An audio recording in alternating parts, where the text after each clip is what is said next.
As she'd promised Bruce Cantor, the director of the Help Innocent Prisoners Project, Dani Trumball had returned to work 3 months after Ruth Emma was born. She'd handled only appeals, though, and usually only where DNA was available to prove her client's innocence. It was the kind of work a junior associate would normally handle, not someone with Dani's experience or impressive win record. But Bruce had been willing to accommodate her in exchange for her promise that she'd return to handling cases from their outset once Ruth turned 1. And that happened 2 days ago. Dani began reviewing letters from inmates seeking help from the project, or HIP, as the staff called it. All, of course, were assertions of innocence. Dani knew that convicted felons rarely admitted their guilt, and those who did often tried to justify the crime. She'd become expert at recognizing the pleas of those who truly seemed innocent, but whether or not they were could be determined only after HIP began an investigation. There were dozens of letters on her desk from inmates throughout the country. Although HIP's office was in Manhattan's East Village, there were no geographical boundaries for their services. Their mission was to help overturn convictions of men and women they believed were wrongly convicted, imprisoned anywhere in the United States. She was stopped cold by the 3rd letter. It wasn't from a convict or his family member. It came from a guard at a prison where the inmate was incarcerated on death row. Dani leaned back in her chair as she read his letter.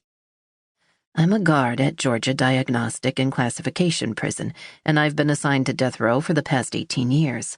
Jack Osgood is one of the inmates here. Whenever I've asked him about what he did, he's always answered that he doesn't know why he's behind bars.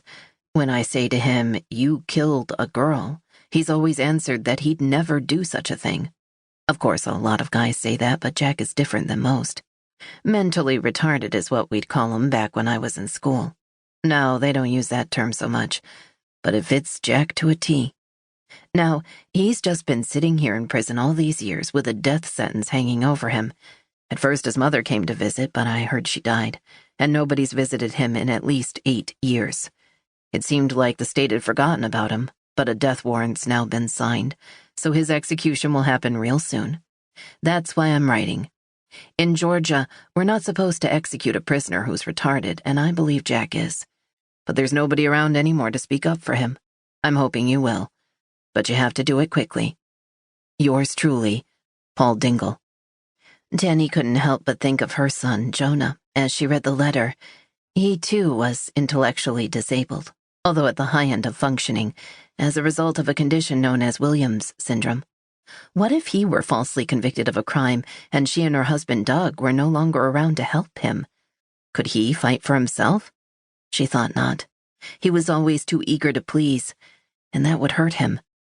She pushed aside the other letters on her desk. She'd found her next client, Jack Osgood. Dani did what she always did first. She turned to LexisNexis to read about Osgood's case. Although the trial transcript was rarely online, the appellate decisions usually were, and those provided her with a good synopsis of the case.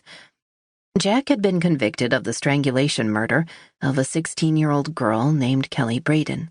According to the prosecution, on a night Kelly had been sleeping in her cousin's room, Osgood climbed up a ladder to the 2nd-story bedroom, struck Kelly's 5-year-old cousin, Lisa Hicks, with a baseball bat, and carried Kelly out of the house. The prosecution postulated that he'd choked Kelly enough to cause unconsciousness first, but didn't kill her until hours later. There was no evidence of sexual abuse. The prosecution had relied on 3 primary pieces of evidence. The first, and most damaging, was an identification by Lisa Hicks of Osgood as the one who'd struck her. The next was a bite mark found on Kelly's arm that an expert testified matched Osgood's teeth. And finally, although many neighbors testified they'd often seen Osgood with a bat, when the police arrived with a search warrant, the bat was missing. 3 weeks later, 2 teenagers found a bat with Osgood's initials carved on its handle and traces of blood on the shaft hidden in a shrubbery near a marsh.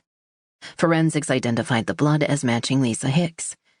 The police had enough to arrest 23-year-old Jack Osgood, and the jury had enough to convict him and impose the death penalty. When she finished reading the appellate decisions, Dani sat back in her chair. The testimony of a 5-year-old, awakened in the middle of the night and struck with a